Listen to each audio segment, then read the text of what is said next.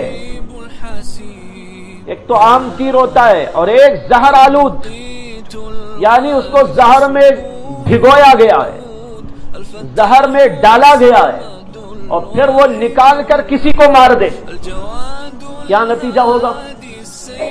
اگر سادی سی تیر چبھے گی تو تیر نکال لیں گے، آدمی بچنے کی امید ہے، لیکن اگر زہر آلود تیر ہوگا تو اس میں تو پورا زہر گھولا ہوا ہے، زہر چڑھا ہوا ہے، جب وہ تیر اندر جا کے لگے گا زہر کے قطرات اور زہر کے ذرات اندر پہنچ جائیں گے، ایسے کا بچنا ممکن نہیں۔ اللہ کے نبی علیہ الصلوۃ والسلام فرماتے ہیں النظر سہم من سہام ابلیس مسموم، یہ مسموم تیروں میں سے ایک تیر ہے، زہر آلود تیروں میں سے ایک تیر ہے۔ اور اس کے بعد میں فرمایا فمن ترکھا مخافۃ للہ، جو آدمی اس نظر کے کھیل کو محض اللہ سے ڈرتے ہوئے چھوڑ دیتا ہے، وجد فی قلبہ حلاوۃ الایمان، تو وہ اپنے دل کے اندر ایمان کی مٹھاس پا لیتا ہے۔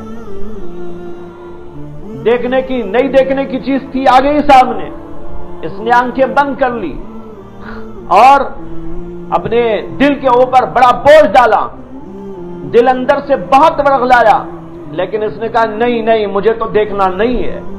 اللہ کے نبی صلی اللہ علیہ وسلم فرماتے ہیں اس کے اوپر اللہ کی طرف سے یہ ثواب عطا ہوتا ہے، کیا کہ اپنے دل کے اندر ایمان کی حلاوت وہ محسوس کرتا ہے۔ یہ ثمرہ ہے، یہ پھل ہے جب آدمی اپنی نگاہ کی حفاظت کرتا ہے۔ صبر کا پھل تو مشہور ہے، عوام بھی کہتے ہیں بھائی صبر کا پھل میٹھا ہوتا ہے، صبر کا پھل میٹھا ہوتا ہے۔ دیکھو اللہ صبر کا پھل کیسا دیتے ہیں، دل میں مٹھاس آ جاتی ہے۔ ہمارے بزرگ حضرت مولانا حکیم اختر صاحب رحمہ اللہ، جو ابھی قریب میں جو 1 سال 1.5 سال پہلے جن کا انتقال ہوا، وہ فرمایا کرتے تھے اسی حدیث پاک کا ترجمہ کرتے ہوئے من ترکھا مخافۃ للہ، جو اس نظر کو محض اللہ کے خوف سے چھوڑ دیتا ہے، وجد فی قلبہ حلاوۃ الایمان، وہ اپنے دل کے اندر ایمان کا حلوہ پاتا ہے، اپنے دل کے اندر ایمان کا حلوہ پاتا ہے، اسے حلوہ مل جائے گا۔ یہ مٹھاس اللہ کی طرف سے عطا ہوگی صبر کی دولت، صبر کرنے کی وجہ سے۔ اسی طرح جو بھی آپ کریں، برائی سے بچنے کے لیے، اپنے آپ کو دور رکھنے کے لیے، نفس اس پر بار محسوس کرتا ہے، اور یہ بار کا پڑھنا ہی دراصل ہمارے لیے صبر ہے، بہت بڑا صبر ہے، اس کے اوپر اجر عظیم کا وعدہ ہے۔ تو یہ ہوا دوسرا صبر، اور تیسرا تو معروف ہے، وہ آپ جانتے بھی ہیں، کسی نے گالی دے دی اس کا جواب نہ دو، انتقام نہ لو، کسی نے مار دیا اس کو معاف کر ڈالو، کسی نے ہمارے ساتھ برا سلوک کیا اس کے ساتھ اچھائی کرو، برائی نہ کرو، یہ بھی صبر ہے۔ بہت سارے لوگوں کو دنیا میں تکلیف دیتے رہتے ہیں، پریشان کرتے رہتے ہیں، اور یہ پریشان کرنے کے بھی مختلف طریقے ہوتے ہیں۔ کوئی ہاتھوں سے تکلیف دیتا ہے، کوئی زبان سے تکلیف دیتا ہے، اور کوئی اپنے انداز سے تکلیف دیتا ہے، کوئی اپنی آنکھوں سے تکلیف دیتا ہے، کوئی اپنے حرکات سے تکلیف دیتا ہے۔ تکلیف دینے کے تو بہت سے طریقے ہیں، کوئی مال چھین لیتا ہے، کوئی جائیداد کو ہڑپ کر لیتا ہے، کوئی عزت لوٹنے کی کوشش کرتا ہے، کوئی ہماری غیبت کر کے برائی میں، کوئی ہماری غیبت کر کے ہماری عزت کو خاک میں ملانا چاہتا ہے۔ یہ سب طریقے ہوتے ہیں کسی کو اذیت دینے کے، تکلیف پہنچانے کے۔ لیکن ایسے موقع پر انسان صبر سے کام لے، معاف کر دے ان لوگوں کو۔ ٹھیک ہے بھائی، بول لو میں نے تم کو معاف کیا، یا معاف نہ بھی کرے تو کم سے کم اتنا کرے کہ ان کا بدلہ نہ لے، اللہ پہ چھوڑ دے۔ اللہ دیکھنے والا، اللہ تعالی مجھے بھی دیکھ رہا ہے، ان کو بھی دیکھ رہا ہے، میری برائی چاہنے والوں کو بھی دیکھ رہا ہے، میرے سے برائی کرنے والوں کو بھی دیکھ رہا ہے، مجھ کو بھی دیکھ رہا ہے، میرے دل کو بھی دیکھ رہا ہے، میری زبان کو بھی دیکھ رہا ہے، میرے ہاتھ پیر کو بھی دیکھ رہا ہے، میرے اعمال کو بھی دیکھ رہا ہے۔ اللہ کے پاس ہوگا جو کچھ ہوگا، میں نے چھوڑ دیا اللہ پر، چھوڑ دو اللہ پر۔ یہ ہے بہت بڑا صبر۔ دنیاوی معاملات میں ایسے حالات پیش آتے رہتے ہیں، اور اسی لیے اس صبر کا بھی بہت بڑا ثواب اور اجر قرآن و حدیث کے اندر بیان کیا گیا ہے۔ اللہ نے قرآن میں فرمایا ان اللہ مع الصابرین، اللہ صبر کرنے والوں کے ساتھ میں ہوتا ہے۔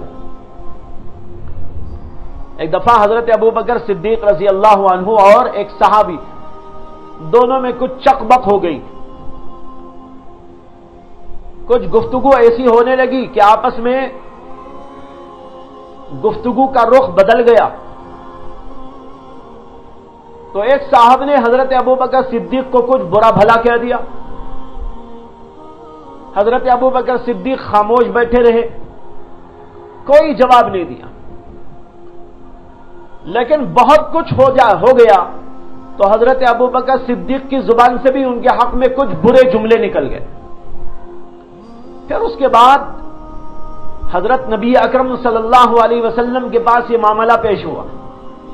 اللہ کے نبی علیہ السلام نے فرمایا ابو بکر جب تک تم خاموش رہے اللہ کا فرشتہ اس کا جواب دے رہا تھا،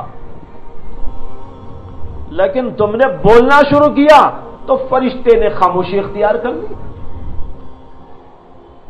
تو یہ بہت سوچنے کی بات ہے، سمجھنے کی بات۔ کسی نے ہم کو برا کہا، کسی نے ہم کو گالی دے دی، کسی نے ہمارا مذاق اڑایا، کسی نے ہمارے ساتھ استہزاء کا معاملہ کیا، کسی نے ہماری غیبتیں کر ڈالی، یا کسی نے ہم کو اذیت اور تکلیف کسی اور انداز سے پہنچا دی۔ ہم نے کہا بھائی اللہ دیکھنے والا، وہ دیکھ لے گا۔ آپ نے معاف کر دیا یا معاف نہیں کیا تو اس کے بدلے کی طرف آپ نہیں گئے، خاموشی اختیار کر لی، تو اللہ خود اس کا جواب دے لیں گے۔ ہاں کبھی ایسا ہو جاتا ہے کہ اگر آدمی کے اندر اتنی طاقت نہ ہو کہ وہ برداشت کر سکے، تو اتنی اجازت شریعت نے دی ہے کہ جتنا دوسرے آدمی نے ہمارے سے برائی والا معاملہ کیا اتنی حد تک ہم بھی برائی اس سے کر سکتے ہیں۔ ایک تھپڑ مارا، ہم بھی ایک تھپڑ نہ مار لیں، لیکن ایک کے جواب میں 2 گھونسے لگا دیے تو پہلے تو وہ ظالم تھا، آپ مظلوم، اور اب الٹا ہو گیا کہ وہ مظلوم اور آپ ظالم۔ پہلے تو وہ ظالم تھا، ہم مظلوم تھے، اس نے 1 گھونسا مارا تھا، میں نے اٹھا کے 2 لگا دیے، اب وہ مظلوم ہو گیا، میں ظالم ہو گیا۔ ایسا نہیں ہونا چاہیے۔ قرآن میں ہے وَإِنْ عَاقَبْتُمْ فَعُوقِبُوا بِمِثْلِ مَا عُوقِبْتُمْ بِهِ، جتنا تمہارے ساتھ برائی کا معاملہ اور اذیت کا معاملہ کیا گیا ہے بس اتنا ہی تم اس سے بدلہ لے سکتے ہو، اس سے زیادہ لینے کی اجازت نہیں۔ لیکن بہت سارے لوگ یہاں پر آ کر ذرا رخ بدل جاتے ہیں، انتقام لینے پہ آتے ہیں تو انتقام میں حد سے تجاوز کر جاتے ہیں۔ اس کا دھیان ہونا چاہیے۔ افضل و بہتر تو یہی ہے کہ ہم کسی سے بدلہ نہ لیں، سب کو معاف کر دیں۔ اللہ کے نبی علیہ الصلوۃ والسلام کے ساتھ کفار کا جو معاملہ ہوا اور ہوتا رہا زندگی بھر، وہ تو سب کو معلوم ہے، لیکن اس کے باوجود نبی اکرم صلی اللہ علیہ وسلم نے ہمیشہ معاف کیا ہے۔ اسی طرح صحابہ کرام کا معاملہ تھا۔ قرآن میں ایک عجیب واقعہ بیان کیا گیا ہے، وہ یہ کہ حضرت عائشہ صدیقہ رضی اللہ عنہا پر جب بعض منافقین نے تہمت لگائی اور بدترین تہمت لگائی، اور بہت دنوں تک اللہ کی طرف سے اس سلسلے میں کوئی وحی بھی نازل نہیں ہوئی، اور ان منافقین کا پروپیگنڈا برابر جاری تھا کہ ایسا ہوا، یہ کر دیا، وہ کر دیا۔ اللہ کے نبی علیہ الصلوۃ والسلام کو زد پہنچانے، آپ کو تکلیف پہنچانے، آپ کے خاندان والوں کو تکلیف پہنچانے، بلکہ اس سے بھی بڑھ کر یہ کہ دین اسلام کو بدنام کرنے بہت پروپیگنڈا کیا، یہاں تک کہ ان کے پروپیگنڈے کی وجہ سے بعض نیک بخت صحابہ بھی نعوذ باللہ ان کے جال میں پھنس گئے۔ ان کے اندر کوئی برائی نہیں تھی، برائی تھی تو یہ تھی کہ کان کے کچے بن گئے۔ بہت سے لوگ کان کے بڑے کچے ہوتے ہیں، کسی نے کچھ کہہ دیا بلا تحقیق مان لیا۔ اسلام کا حکم یہ ہے تحقیق کرو، اس لیے کہ آج کا دور جیسا ہے وہ تو ہم کو معلوم ہے۔ اسلام نے اس دور میں جبکہ سچائی غالب تھی، جھوٹ بولنے والے تو اکے دکے کہیں تھے، ہوں گے تو کوئی منافقین میں ہوں گے، کافرین میں ہوں گے، بلکہ بھائی وہ زمانہ تو ایسا خیر القرون کا زمانہ تھا کہ اس زمانے میں کافر لوگ بھی جھوٹ بولنے سے پرہیز کرنے کو فخر سمجھتے تھے۔ حدیث کے اندر واقعہ ہے کہ ہرقل بادشاہ کے دربار میں ابو سفیان کو بلایا گیا تھا، اور اس لیے بلایا گیا تھا کہ جو ہے پوچھ تاچھ کرے محمد صلی اللہ علیہ وسلم کے بارے میں۔ تو وہاں پر جو ابو سفیان کو سامنے بٹھا دیا بادشاہ نے، اور جو ابو سفیان کے ساتھی تھے، اور یہ سب اس وقت کافر تھے، ابو سفیان بھی اور ان کے سارے ساتھی سب کافر، ابو سفیان کو سامنے بٹھا دیا اور سارے ان کے ساتھیوں کو پیچھے بٹھا دیا، اور یہ کہا بادشاہ نے کہ دیکھو میں ابو سفیان سے کچھ سوالات اس پیغمبر کے بارے میں کرنا چاہتا ہوں جو نبوت کا دعوے دار ہے، ان کے بارے میں کچھ سوالات کروں گا، ان کے دین کے بارے میں کچھ سوالات کرنے جا رہا ہوں، اگر یہ کہیں پر غلط بیانی کرے تو تم پیچھے والے لقمہ دے دینا۔ یہ کہہ کر ان کو پیچھے بٹھا دیا ابو سفیان کو سامنے، اور سوالات کرنا شروع کر دیا، اور سوالات بھی لمبے چوڑے، تقریباً بخاری شریف میں ایک لمبے صفحے پہ پورے آ گئے ہوں۔ بخاری شریف کا صفحہ اتنا لمبا، وہ اتنے لمبے صفحے پر سوالات جوابات موجود ہیں۔ تو بہت سارے سوالات کرتے رہے۔ ابو سفیان بعد میں کہتے تھے کہ میرا جی چاہتا تھا میں کہیں جھوٹ بول دوں محمد صلی اللہ علیہ وسلم کے بارے میں، لیکن یہ خیال ہوتا تھا کہ یہ میرے پیچھے بیٹھے ہوئے لوگ جا کر بولیں گے کہ بھئی ابو سفیان جھوٹا ہے۔ ابو سفیان کو جھوٹا کہلانا یہ بہت بری بات ہے، میں اس کو برداشت نہیں کر رہا ہوں، اس لیے میں نے کوئی جھوٹی بات نہیں کہی۔ تو ابو سفیان کفر کی حالت میں بھی جھوٹ بولنے سے پرہیز کر رہے ہیں۔ لیکن آج کا دور تو ایسا دور ہے، داڑھی والا، جھبے والا، گٹھے والا، تسبیح والا، امامے والا سب جھوٹ بول رہے ہیں۔ معاف کرنا مجھے، جھوٹ بولنے کو فخر سمجھ رہے ہیں، لوگوں کو بدنام کرنے میں فخر سمجھ رہے ہیں، کسی کے ساتھ کسی کی طرف کچھ غلط انتساب کر دینے میں فخر سمجھ رہے ہیں، اور یہ سمجھ رہے ہیں یہ تو ہم نے کر دیا اپنا کام، کیا ہوگا اس سے۔ لیکن یہ ڈر نہیں ہے کہ اللہ کے ہاں پکڑ ہوگی۔ یہ دور ہے آج کا دور، ایسے دور میں تو بلا تحقیق کوئی بات قبول نہیں کرنا چاہیے۔ جب اسلام نے اس دور میں کہا بنا تحقیق قبول نہ کرو، تو آج کے دور میں تو بدرجہ اولا بغیر تحقیق کوئی بات قبول نہیں کرنا چاہیے۔ ہر بات جو کان میں پڑے ہمارے تحقیق کرو، تب جا کر سمجھو حق کیا ہے، باطل کیا ہے، صحیح کیا ہے، غلط کیا ہے، ورنہ تو کوئی بھی کسی کے بارے میں بول سکتا ہے۔ اب میں کہہ دوں یہاں جتنے بیٹھے ہیں سب جھوٹے، سب مکار، آدمی بولنا چاہے کچھ بھی بول دے، لیکن جب تک تحقیق نہ ہو بولنے کی اجازت شریعت میں نہیں ہے، بلکہ ہم سے کہا گیا لفظ لفظ تمہارا ریکارڈ کیا جا رہا ہے۔ ما یلفظ من قول الا لدیہ رقیب عتید، کوئی بھی لفظ تمہاری زبان سے نکلتا ہو وہاں پر فرشتے مقرر ہیں، نگہبان اس کو لکھنے والے، کوئی جملہ کوئی لفظ سب کچھ لکھا جا رہا ہے۔ تو بہرحال اس میں بہت احتیاط کرنی چاہیے کہ کسی کی طرف سے کوئی بات آئی ہم کان کے کچے نہ ہو۔ اس پر میں نے کہا تھا بعض لوگ کان کے بڑے کچے ہوتے ہیں، کسی نے کان میں کوئی ڈال دیا اور بس اسی کے حوالے سے دوسرے کو وہ بتائے گا، تیسرے کو وہ بتائے گا، چوتھے کو وہ بتائے گا۔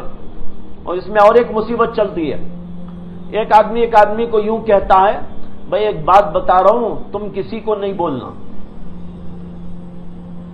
اچھا ٹھیک ہے بھائی، اب یہ اس کو بول دیتا ہے، اس وعدے کے ساتھ سن لیتا ہے کہ میں نہیں بولوں گا، اب وہ دوسرے کو یہ کہہ کر بولتا ہے بھائی ایک بات بول رہا ہوں آپ کسی کو نہیں بولنا۔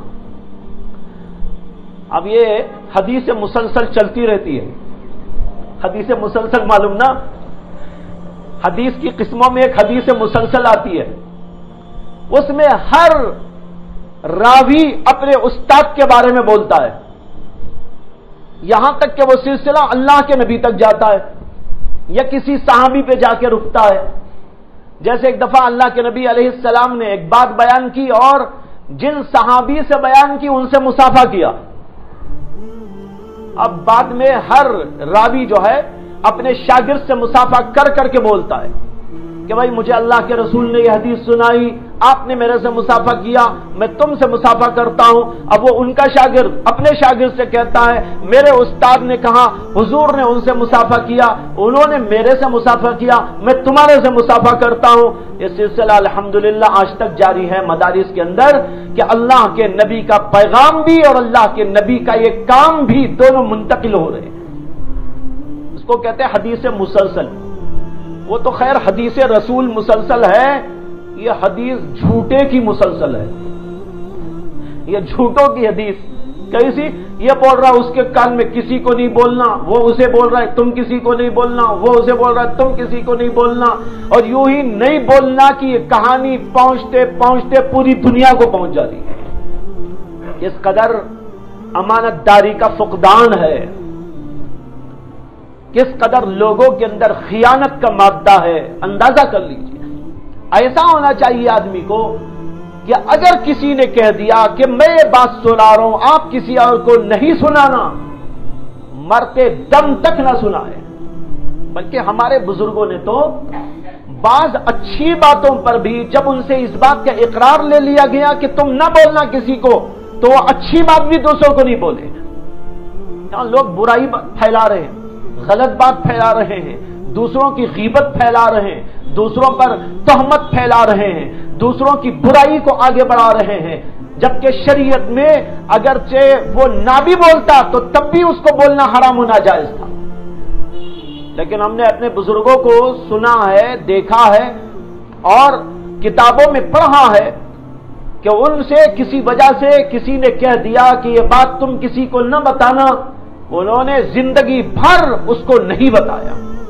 امام ابو حنیفہ کے بارے میں آتا ہے کہ امام ابو حنیفہ رحمت اللہ علیہ نے ایک دفعہ نماز پڑھی اور پوری رات کھڑے ہو کر عبادت کرتے رہے، اور ان کی یہ حالت ان کے ایک شاگرد نے دیکھی، رو رہے تھے، پلا رہے تھے، اللہ کے سامنے گڑ گڑا رہے تھے اور بار بار اللہ سے یوں کہتے جا رہے تھے اللہ بوڑھے پر رحم فرما دے، اللہ اس بوڑھے پر رحم فرما دے۔ شاگرد نے ان کو اس حالت میں دیکھا تو امام ابو حنیفہ نے ان کو بلایا اور کہا کہ بھائی دیکھو میرا یہ کام تم نے دیکھ لیا ہے، میں